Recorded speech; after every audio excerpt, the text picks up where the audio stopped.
Suga के incident के बाद JTBC न्यूज ही वो सबसे पहला न्यूज मीडिया चैनल था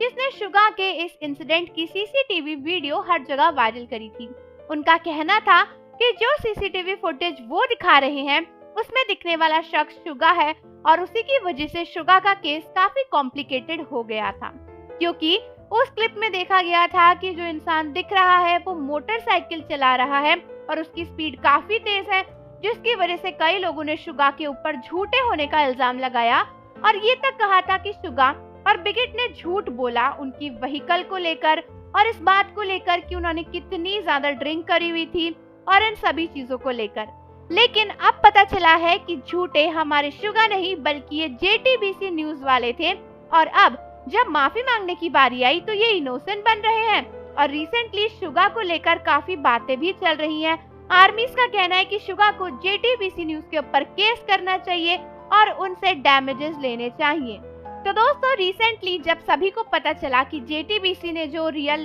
फुटेज दिखाई थी वो फेक है और उसके बाद शुगा की रियल फुटेज सामने आई और बिगेट ने भी बोला कि हाँ ये फुटेज रियल है, तो फिर सबको पता चला कि JTBC की दिखाई हुई न्यूज झूठी थी, जिसके बाद JTBC को काफी ज्यादा हेट मिल रही थी और कई लोग बोल रहे थे कि JTBC को शुगा से माफी मांगनी चाहिए। तो रिसेंटली न्यूज आई और बताया गया कि JTBC ने अपने ऑफिशियल चैनल पर न्यूज के टाइम पर शुगा की गलत इन्फॉर्मेशन दिखाने के लिए माफी मांगी। लेकिन पता है उन्होंने क्या बोला? उन्होंने कहा कि वो माफी मांगते हैं कि उन्हें कंफ्यूजन हो गया था शुगा के केस में, जबकि आर्मीज का मानना है कि उन्हें कंफ्यूजन बिल्कुल भी नहीं हुआ था।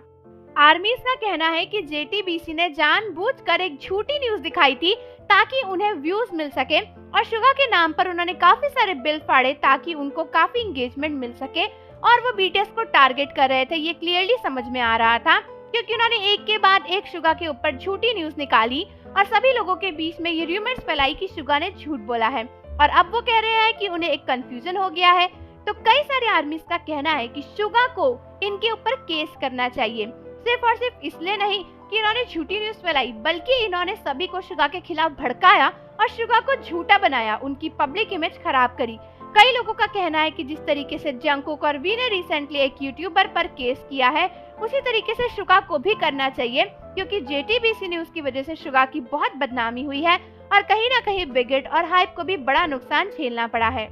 और ये सब चीजें सिर्फ एक छोटे से कंफ्यूजन से तो नहीं हो सकती। इतना बड़ा कोरियन मीडिया चैनल इस तरीके से कैसे कंफ्यूज होकर एक झूठी क्लिप दिखाकर ये कह सकता है कि वो BTS के मेंबर शुगा है? तो आप मुझे बताओ कि क्या आपको भी लगता है कि शुगा को JTBC के ऊपर केस करना चाहिए और उनसे पैसे लेने चाहिए? और जाने से पहले चैनल को जरूर सब्सक्राइब कर लो, बेल आइकन प्रेस कर दो। मिलते हैं आपसे अगली वीडियो के साथ।